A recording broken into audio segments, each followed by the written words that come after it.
All right, welcome back everybody to the brain injury discussion. This is Jay, and today we're going to talk a little bit about the anatomy of the brain, but we're going further than our last episode. So we're going to be talking about different brain structures, particularly along the brain stem. As always, sources will be in the description below. We'd appreciate a good thumbs up. Maybe comment if there's something new that you learned. Maybe there's something that you didn't know about. Or maybe there's a topic you want us to cover. And we'd also appreciate subscriptions as well. So, with that being said, we got a lot to cover. So, let's get into this. Let's start at the bottom of the brainstem, and we're going to look at something called the medulla oblongata. So, the medulla oblongata. It is in this graphic right here. It sits above the spinal cord, and it is between the brainstem and the spinal cord. So, that's the location of the medulla oblongata. What role does this play in our daily functioning? Well, it deals with cardiovasculature and respiratory regulation. So, if you are breathing and if your heart is beating, your medulla oblongata plays a very big role in that. So, plays a big role in the oxygenation and the carrying of that oxygenated blood to the tissues, including the rest of the brain. Um, so that's a very big function. And again, an injury to this subsection of the brain uh, would be very catastrophic because it does regulate that oxygen carrying capability. We also see that it origins the cranial nerves 9 through 12. Cranial nerve 9 is the glossopharyngeal, so that deals with the mouth and the throat. Vagus nerve, which deals with a lot of that heart pumping, heart rhythm stuff. Accessory nerve, again, that's other things, and also deals with hypoglossal, which is cranial nerve 12, which is the tongue. Whenever you hear glossal, think about tongue. Same thing with cranial nerve 9, deals with the tongue. Pharyngeal, that talks about the pharynx, which is kind of the whole tongue, nose, throat apparatus. So if you know any about medical terminology, this helps you understand uh, the purpose and role of what this does, because just saying nose and throat wouldn't make, would be a very wide statement. But glossopharyngeal nerve, which is cranial nerve 9, the vagus nerves, so the cranial nerve 10, accessory nerve, cranial nerve 11, and hypoglossal nerve, which is cranial nerve 12. Again, we're going to do a video on all 12 intracranial nerves, and I do stress intracranial, so they are inside the cranium as a whole. So we'll do that in a later time, but um, the medulla oblongata contains those four nerves. With that being said, let's continue. The pons, which is above the medulla oblongata, but yet it is in between the midbrain and the medulla oblongata. So with this graphic we have here, this is the pons. That's the pons. Again, you'll have to forgive my terrible drawing skills with a mouse and keyboard, but that is the pons. So we know where it is located, but what does the pons do? Well, the pons is very important because it regulates breathing. So again, that breathing is what creates that carbon dioxide out system. So it exchanges the carbon dioxide for fresh oxygen that gets carried by the cardiovascular system, which is regulated by what? The medulla oblongata, and it carries the oxygen to the brain to keep it alive. And so we see that is very important. Again, an injury to the pons would be a very catastrophic injury. But we also see that it regulates your sleep cycle, especially breathing in the sleep cycle. That's very important. It also plays a role in cerebellum communication. So we're going to get into cerebellum a little later on in this video, but just keep in mind that the pons deals with a lot about breathing. Medulla is a lot about keeping that oxygenated blood up.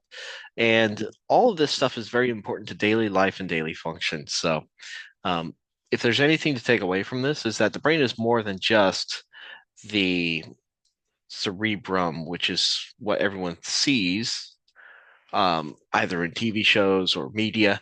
But the brain is much more. It includes all this as well. Well, that being said, that is the pons in a nutshell. The pons is important, and an injury to it would be, in fact, very catastrophic. That being said, let's move on.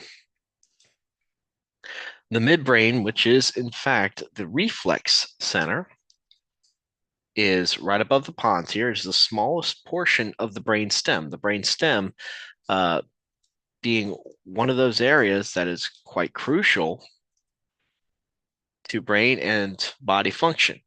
So this is the brainstem at large. And again, we talked about medulla oblongata. We talked a little bit about the pons.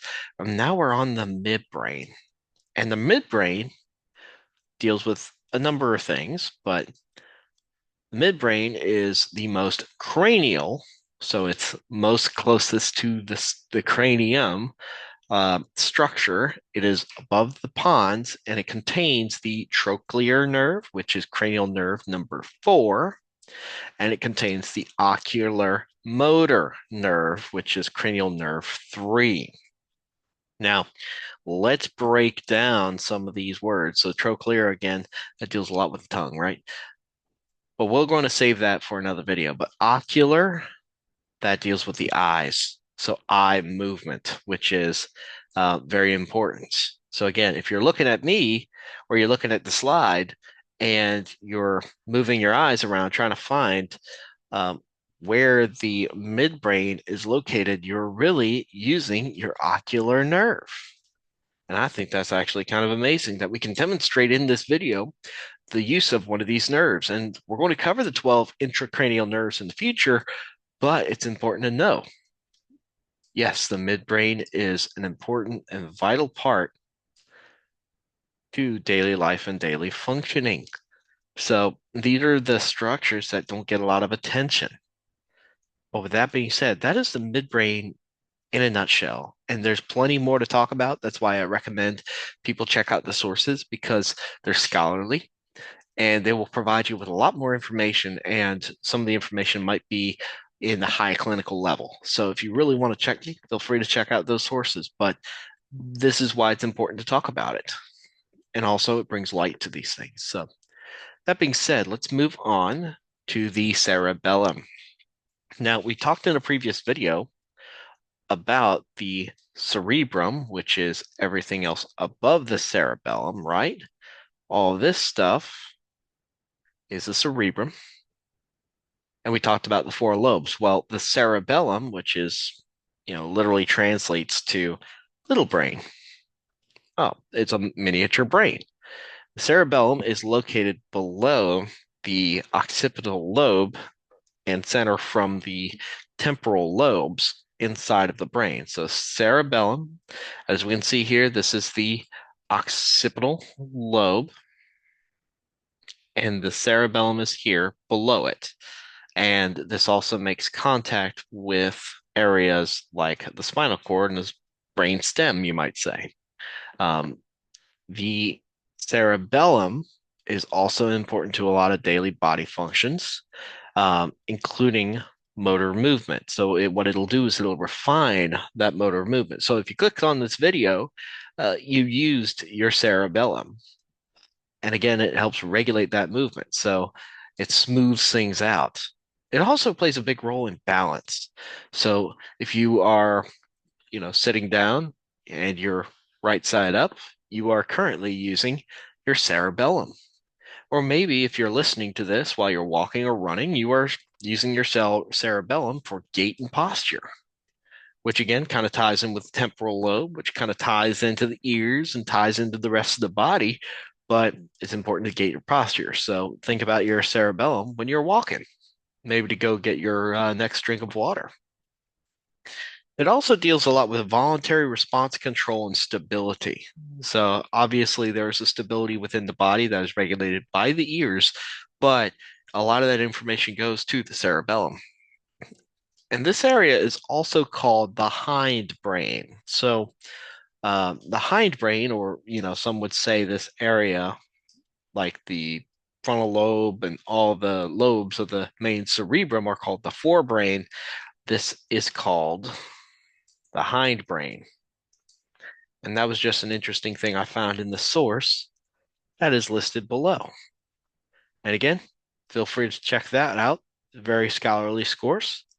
Um, and that is a cerebellum in a nutshell. Again, a vital and crucial organ that, if injured, can be very catastrophic. And again, a lot of these are deep brain structures. So we can see that concussions could affect this, but usually we tend to look at the four lobes of the cerebrum, but maybe we should also be looking at the cerebellum as well. And knowing these brain structures and the four we covered are on this graphic here. Um, Knowing that they, one, exist, and two, that they play a vital role helps us make better decisions, especially in the brain injury case management. So what that basically leads me to conclude that it is important to know the anatomy, especially if you're dealing with people with injured anatomy, their vital roles in daily function. And so it's not just that you have this, but they play a big function in your daily tasks. Injury to these hindbrain or structures that are in the stem, the spinal cord could be very severe and catastrophic. And again, there are many more structures in the brain that we're going to talk about. And there's a lot of complexity. And there are still things being learned about the brain. So this is not by any means an exhaustive video. That is less than 15 minutes. There is a ton of information out there. And that's why I encourage people to look at the sources. Well, with that being said, this is a lot of information to compress, but it's useful to know. Whether you're clinical, not clinical, whether you work in the brain injury world or not, it's important to know that there's more to the brain than just what we know as a cerebrum, which is the four main lobes. There's a lot of internal structures there. So, with that being said, those are my references, the sources. Feel free to look them up if you'd like. They'll also be linked in the description below. And we'd like it if you leave a thumbs up, leave a comment if you learned something new, or maybe one of these structures, or maybe you know something about these structures. Maybe you learned something interesting about this, or maybe there's a topic you want us to cover in the future. And of course, subscriptions are always welcome. With that being said, I hope everyone has a wonderful day.